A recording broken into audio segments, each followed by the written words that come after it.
हाँ, अब ये मेजरलाइनस एक्सरसाइज 2B का क्वेश्चन नंबर 7 देखने जा रहे हैं हम। एन अमाउंट ऑफ रेट 5,000 रुपये।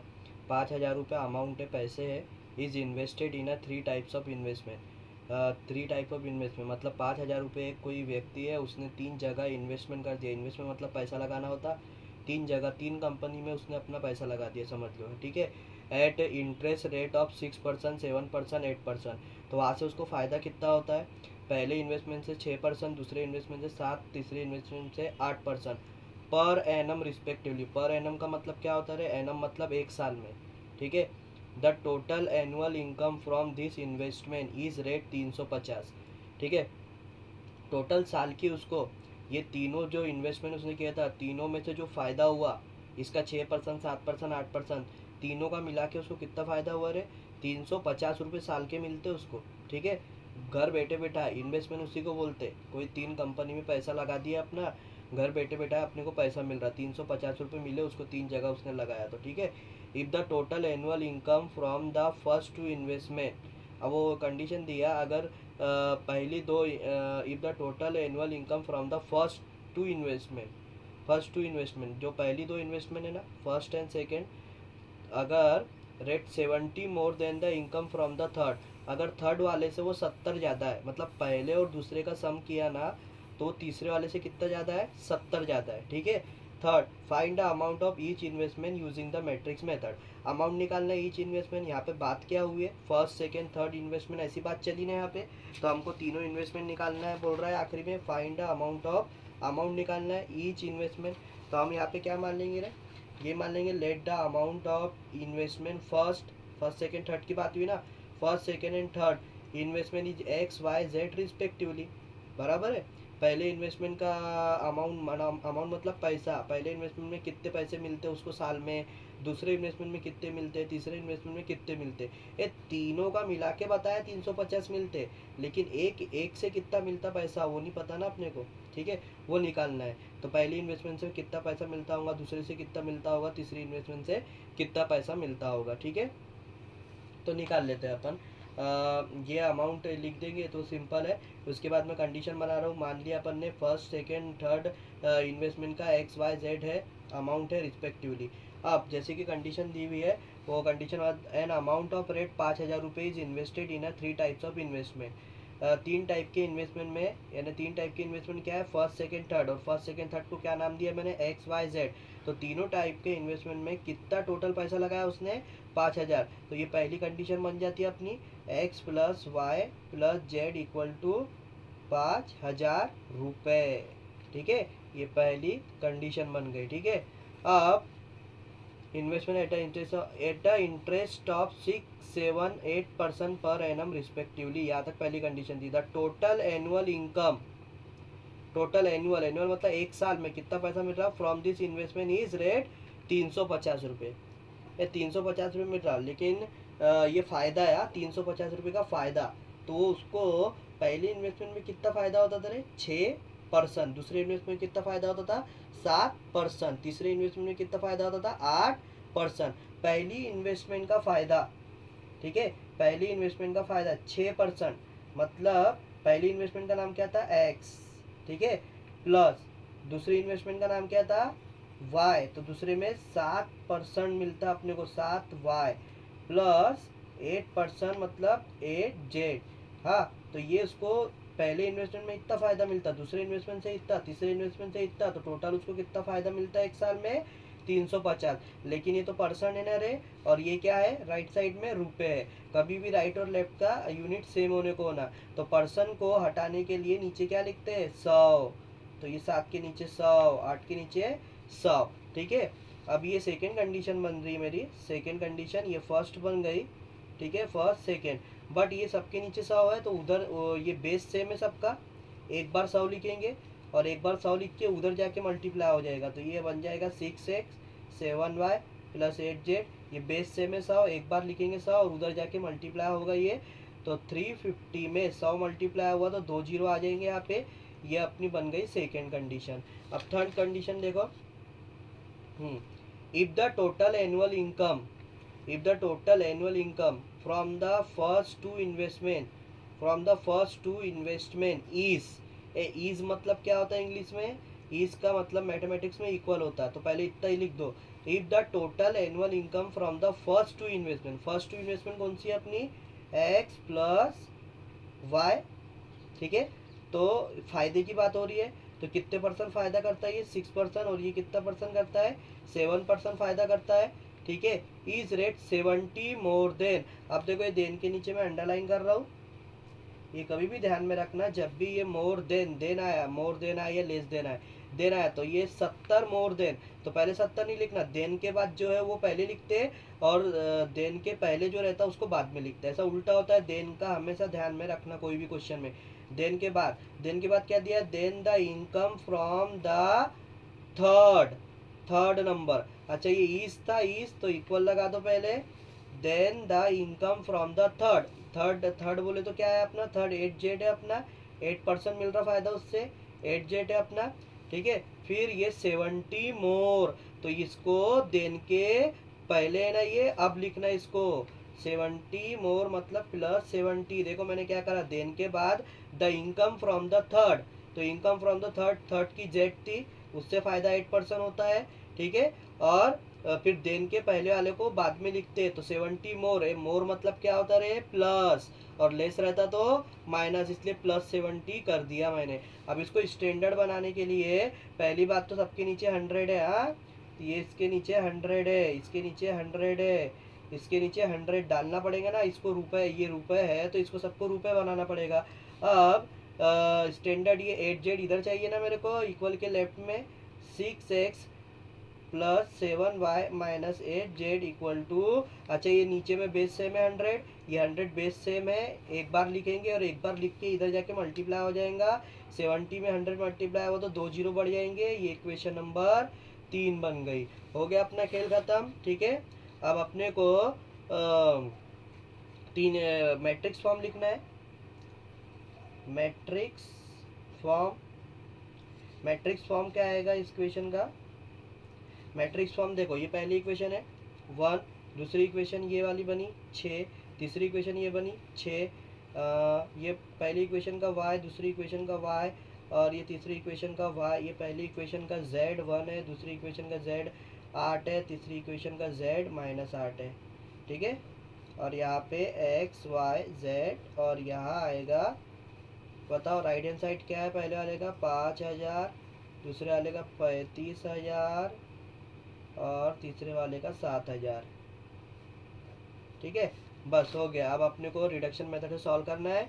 चलो कहाँ इजी दिख रहा है, ये 6 6 7 ये भी इजी है, और 1 1 8 ये भी इजी है, लेकिन ये 1 आ गया, देखो 1 1, तो ये ज़्यादा इजी पढ़ने वाला है अपने को, ये वाला करो ऊपर वाला, ठीक है। ऊपर वाला तो सबसे पहले बताओ, यहाँ जीरो यहाँ जीरो यहाँ जीरो लाना है, तो ये तो मेरे को दिख रहा है ये प्लस का 8 ये माइनस का 8 ऐसे जीरो हो रहा है, ये इसको कर देता मैं R2 में चेंज लाता हूँ, यहाँ जीरो लाना है R2 में चेंज, तो R2 से ही माइनस करते ना रे, अरे बट मैंने तुमको बताया जब एक वैल्यू माइनस की हो तो ये माइनस है ना, तो ये प्लस है R2, ठीक है। तो मेरे को क्या करना पड़ेगा प्लस, ठीक है, प्लस ऑफ R3, क्यों, क्योंकि ये R3 क्या है माइनस, तो ये माइनस प्लस माइनस हो जाएगा, बता चुका तुम लोग को, एक वैल्यू माइनस की है तो प्लस करना चाहिए अपन ने, ठीक है। अब यहाँ पे चेंज लिख दो फटाफट, R2 में चेंज है ना, R1 जैसा का वैसा, R3 जैसा का वैसा, R2 में चेंज, R2 प्लस R3 करना है रे, 8 माइनस 8 जीरो, 7 प्लस 7 14, 6 प्लस 6 12, और ये हो जाएगा x y z equal to, हाँ ये अपना चेंज कहाँ पर था सेकेंड में, ये 5000 ये 7000, चलो सेकेंड में क्या करना है R2 प्लस R3, ये प्लस करना है, 35 और 7 कितना होगा रे 42,000, ठीक है। और यहाँ जीरो आ गया, इसको जीरो लाना है, मेरे को बता ये माइनस 8 है ना, तो इसको कितना बनाना पड़ेगा रे प्लस 8 ना, तो कहाँ चेंज लाना है R1 में, तो R1 से अब ये माइनस यार प्लस करना पड़ेगा ना, R1 से R3 को, बट ये R3 तो माइनस 8 है, ये है क्या R1 8 नहीं है ना, 1 है ना, ये 1 है तो 8 दे दिया, 8 एकम 8, समझा अभी, ठीक है। अभी इसको मैट्रिक्स देखो इसका, R1 में चेंज ला रहे थे फटाफट, R2 जैसा का वैसा, R3 जैसा का वैसा, R1 में चेंज है, चलो 8 R1 प्लस R3, तो ये 8 बना, तो ये माइनस 8 कितना होगा 0, ये 8 बना, ये भी 8 एकम 8, 8 और 7 कितना होगा रे, 8 और 7 15, और ये 8 बना, 8 और 6 14। तो ये x y z equal to, ठीक है, R1 में चेंज है, R2 पहले जैसा का वैसा, R3 जैसा का वैसा। 8R1 प्लस R3 करना है, 8R1, ये 5 को 8 से मल्टीप्लाई करना है, 5 अठे 40, तो 40,000 हो गया। फिर R3 से प्लस, R3 कितना है 7, 40 और 7 कितने हुए रे, 47,000 बन गया ये, ठीक है। चलो 2 जीरो आ गए, ये तीसरा लाना है। अरे बट ये 15 है, इसको कहाँ से जीरो लाऊं रे मैं, नीचे से ला सकता ना। बट इसके नीचे देखो 14 है, इसके नीचे देखो 7 है। ये 14 15 बन सकता क्या रे, नहीं बन सकता। ये 7 15 बन सकता क्या रे, नहीं बन सकता। 7 के बारे में 15 आता क्या, 14 के बारे में 15 आता क्या, नहीं आता। तो सिंपल सी बात है, मेरे को इधर 7 की तरफ तो देखना भी नहीं है। मैंने तुमको बताया 2 जीरो जहाँ पर है ना, वही वाले रो से तीसरा जीरो लाना। यहाँ से लाऊंगे तो ये जीरो बदल जाता है, ठीक है। तो ये दो में से ही करना पड़ेगा मेरे को। तो जब मेरे पास नंबर नहीं बनता है तो मैंने ट्रिक बताया तुम्हारे को क्या करने का रे। देखो R1 में चेंज लाना है ना, चुपचाप से R1 माइनस इससे कर रहे ना, तो R2 लिख दो पहले। अब क्रॉस मल्टीप्लाई उल्टा कर दो, उल्टा। R1 में कितना है, R1 में 15 है, इसको 14 दो। और R2 में 14 है, इसको कितना दो, 15 दो। उल्टा मल्टीप्लाई कर दो, जीरो ही आएगा ना यार, सीधी सी बात है, ठीक है। अब चलो R1 में चेंज है, R2 जैसा का वैसा, R3 जैसा का वैसा, और R1 में चेंज है। चलो ये जीरो तो रहेगा, जीरो जैसे का वैसा, यहाँ से कुछ नहीं होता उसको। अच्छा ये 15 और 14, ये कितनी मेहनत क्यों किया जीरो बनाने के लिए ना, जीरो बन ही रहा है ना यार वो, ठीक है। उल्टा उल्टा लिखा ना मैंने। अब ये वाला कर लो, ये भी R1 है ना, इसको भी करना पड़ेगा ना। 14 इंटू R1, अरे 14 इंटू 14 करना पड़ेगा, 14 इंटू 14 196। फिर माइनस करना है 15 इंटू R2, R2 कितना है रे 12, 15 12 कितना होगा रे, 15 12 15 धाम 130, 12 12 24, 130, ये हो जाएगा अपना 180, ठीक है। 196 में तो 180 के कितने बचते रहे, 16। तो यहाँ कितना आया 16, ठीक है। इसके बाद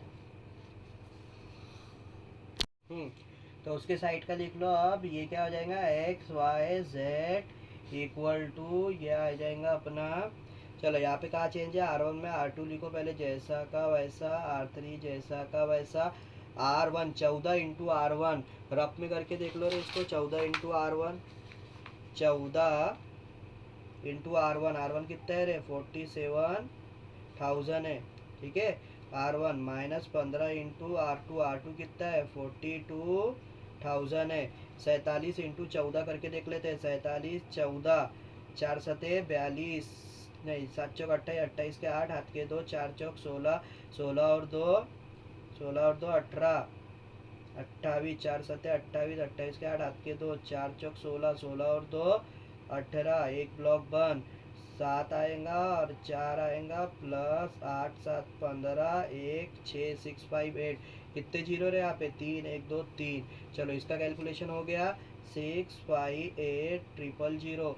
माइनस करना है 15 इंटू 42, 42 को 15 15 5 दूनी 10, जीरो 1 5 चौक 20 और 1 21, और एक ब्लॉक बन, एक से करेंगे तो 2 4 प्लस जीरो 3 और ये 6, ठीक है। और कितने जीरो 1 2 3, तो यहाँ आ जाएगा 63 0 0 0 4 जीरो, ठीक है। इसको माइनस करना है 63 में से, चलो इसको माइनस कर देते हैं, 65 8 0 0 0 माइनस 63 0 0 0, माइनस करो, जीरो में जीरो, जीरो में जीरो, और जीरो में जीरो, जीरो में जीरो, जीरो में जीरो, 8 का 8, 5 में से 3 गए 2, 1 में से 1 गया जीरो। 28,000 आ रहा है ये, 28,000। चलो यहाँ पे लिख दो अब 28,000, 1 2 3, ठीक है। 28,000 हो गया। आ गए हमारे तीनों जीरो, खेल खत्म हो गया। इक्वेशन बनाओ फटाफट।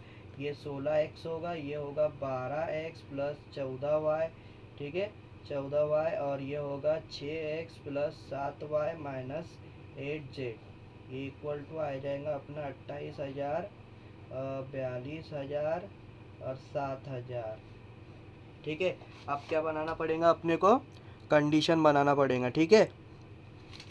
कंडीशन तो इक्वेशन, सॉरी कंडीशन और equation, 6x 16x equal to 28,000, यह है 16x इक्वल टू 28,000। चलो इसको नाम दे देना तुम लोग, ये चौथी इक्वेशन बनेगी ना, नाम दे देना, नाम वाम नहीं दे रहा अभी मैं। 28,000, ठीक है, डिवाइडेड बाय 16। चलो 4 चौक 16, 4 सते 28, ये हुआ 7, 1 2 3 4, 4 एकम 4, 4 एकम 4, 3 3 4, 4 सते 28, 28 2 20, 4 5 20, ये जीरो कट के इधर आया तो एक्स इज इक्वल टू आ गया 750 रुपीज़, ठीक है।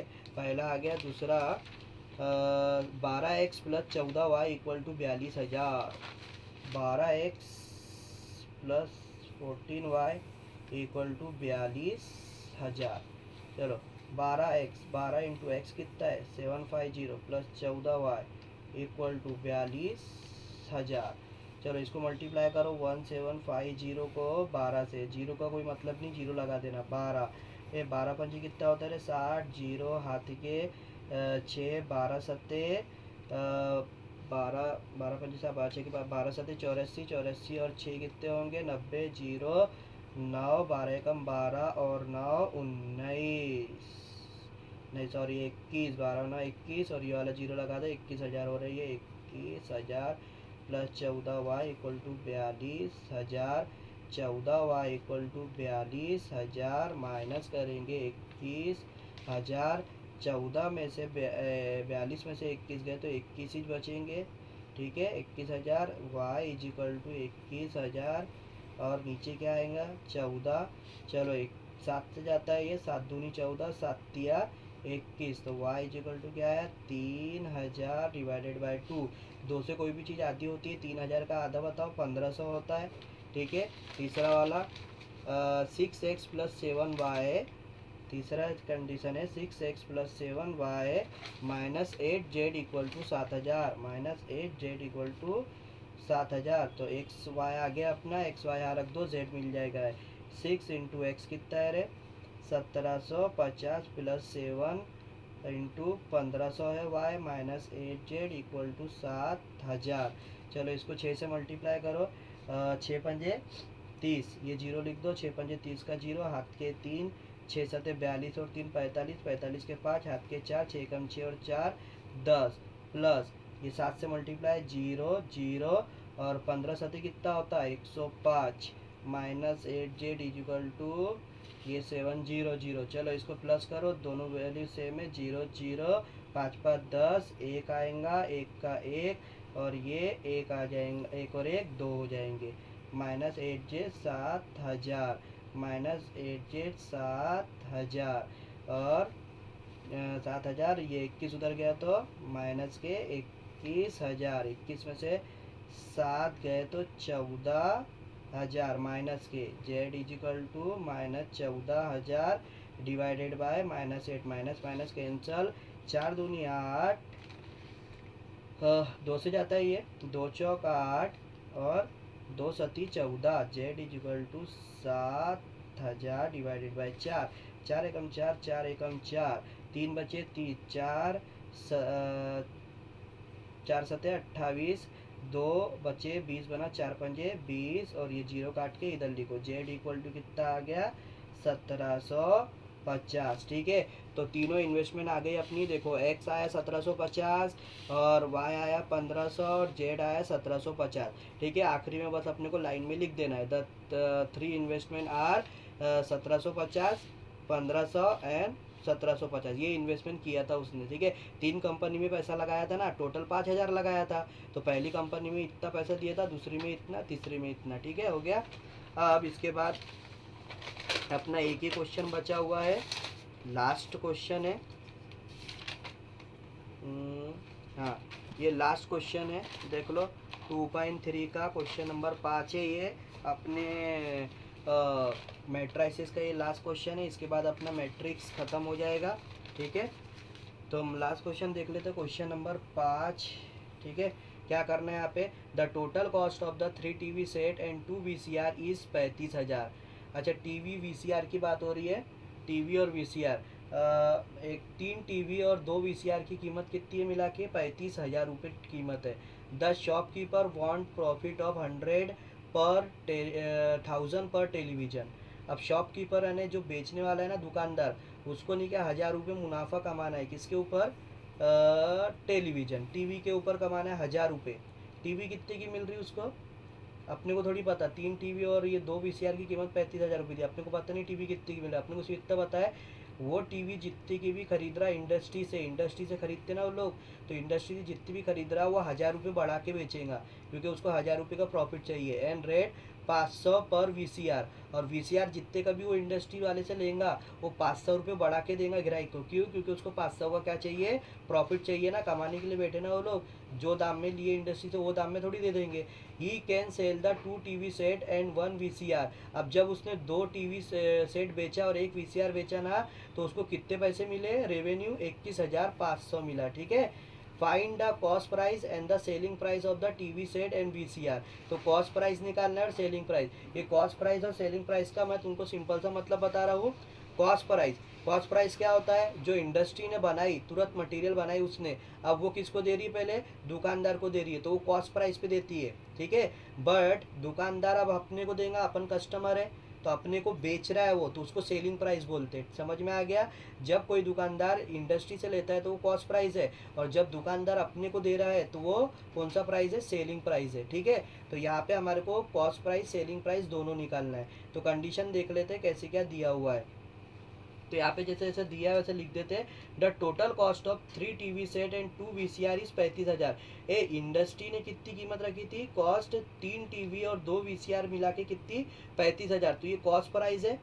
अच्छा, कॉस्ट प्राइस सेलिंग प्राइस निकालना है, तो मैं लेट करके क्या लूँगा, लेट द कॉस्ट प्राइस ले लो, सेलिंग प्राइस तो आ जाएगा, 1000 रुपये बढ़ा देना। ठीक है, कॉस्ट प्राइस ले लो, let the cost price of the 1 TV set and 1 VCR भी एक्स एंड वाई।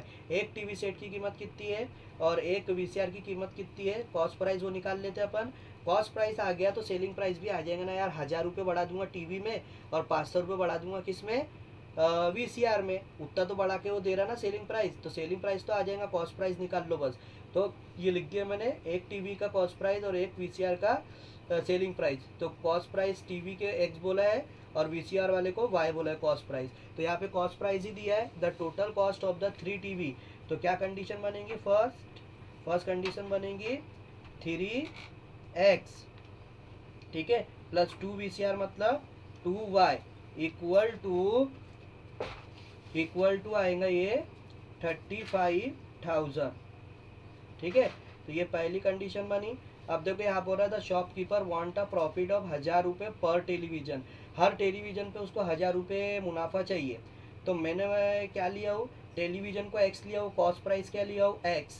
अब प्रॉफिट लिख रहा हूँ, the shopkeeper want a profit of पर टेलीविजन। तो सेलिंग प्राइस क्या हो जाएगा उसका, सेलिंग प्राइस फॉर टीवी। देखो टीवी का सेलिंग प्राइस कैसे निकाला, मैंने कॉस्ट प्राइस क्या माना हूँ, टीवी का एक्स माना हूँ। अब ये कितने रुपए बढ़ा के दे रहा है टीवी के ऊपर, 1000 रुपये, तो इसमें प्लस 1000 करूँगा तो ये सेलिंग प्राइस बना ना। एक दुकानदार अपने को कितने की टीवी दे रहा है, वो जितने की उसने इंडस्ट्री से लिया x रुपये में, और उसमें वो 1000 रुपये जोड़ के अपने को दे रहा, मतलब वो 1000 रुपये कमा रहा है, तो ये हो गया उसका सेलिंग प्राइस। ठीक है, उसी प्रकार एंड 500 रुपये पर VCR selling price of VCR का निकल लेंगे, सेलिंग प्राइस फॉर वीसीआर का कॉस्ट प्राइस को मैंने क्या नाम दिया हूँ, वाई दिया हूँ। ठीक है, अब सेलिंग प्राइस में क्या बोल रहा हूँ, 500 रुपये प्रॉफिट कमा रहा हो, 500 रुपये, मतलब ये जो वाई उसने खरीदा, इंडस्ट्री से खरीदा, ये वाई कीमत में इसमें कितने रुपए मिला के दे रहा हो कस्टमर को, 500 रुपये, ये उसका प्रॉफिट है। तो सेलिंग प्राइस आ गया कि नहीं, कॉस्ट प्राइस में इतना बढ़ा के दे रहा तो ये सेलिंग प्राइस है। ठीक है, लेकिन ये कंडीशन नहीं है, कंडीशन एक ही बनी। ये क्यों लिखा मैंने, क्योंकि दूसरा सेलिंग प्राइस की कंडीशन है। देखो यहाँ पर he can sell the 2 TV.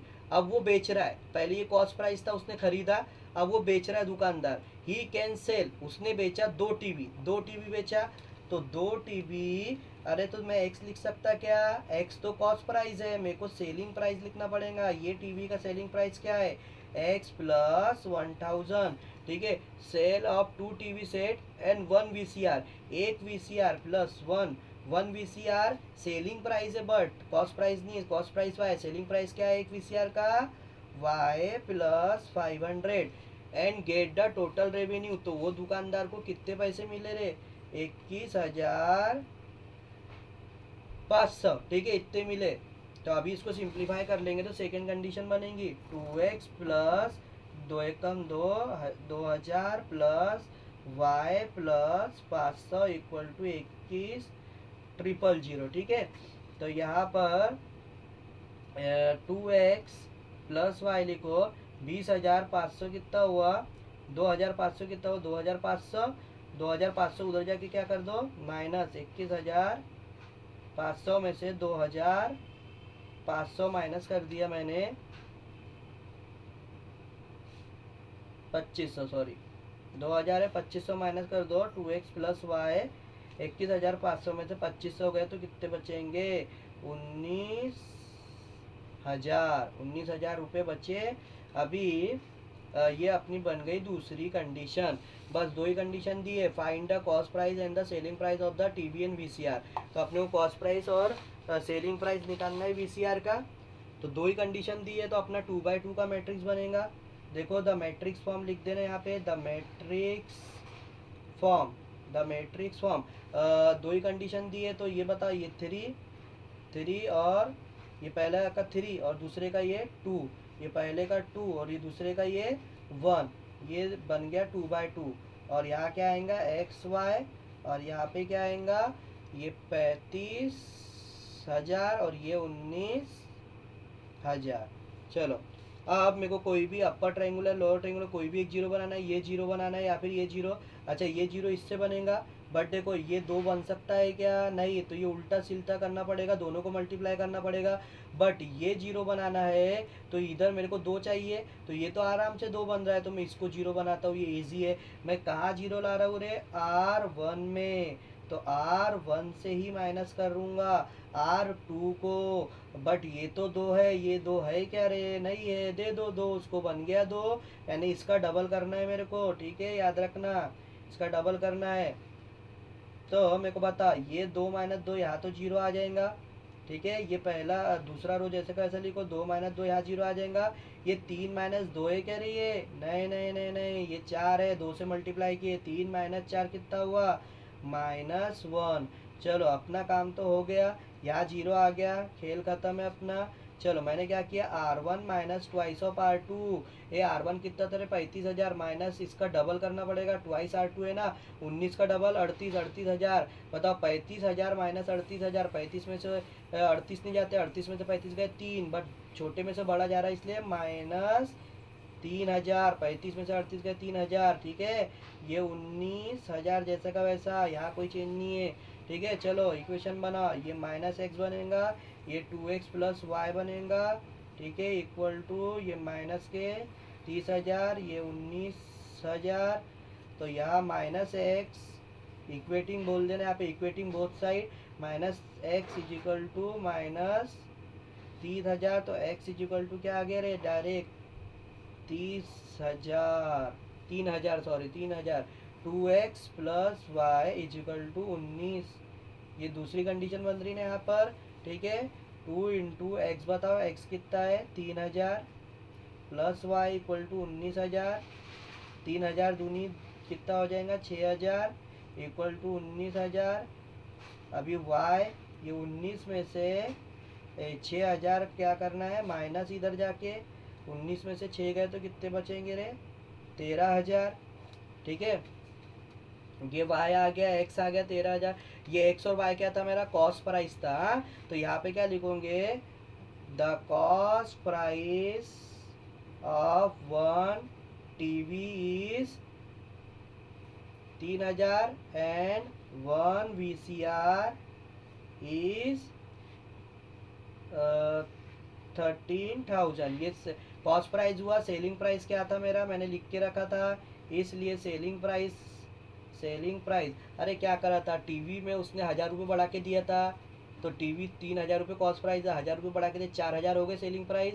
और ये कितना है 13,000 वीसीआर का, इसमें 500 रुपये बढ़ा के बेच रहा था वो, तो ये सेलिंग प्राइस कितने का बेच रहा हूँ वो बेच रहा हूँ 13,500 का। ये उसने इंडस्ट्री से खरीद के लाया था, इंडस्ट्री में उसको एक टीवी 3,000 की पड़ी थी, लेकिन वो अपने को कस्टमर को कितने की बेच रहा है, 1,000 बढ़ा के मतलब 4,000 में। सीधी सी बात है, selling price of one TV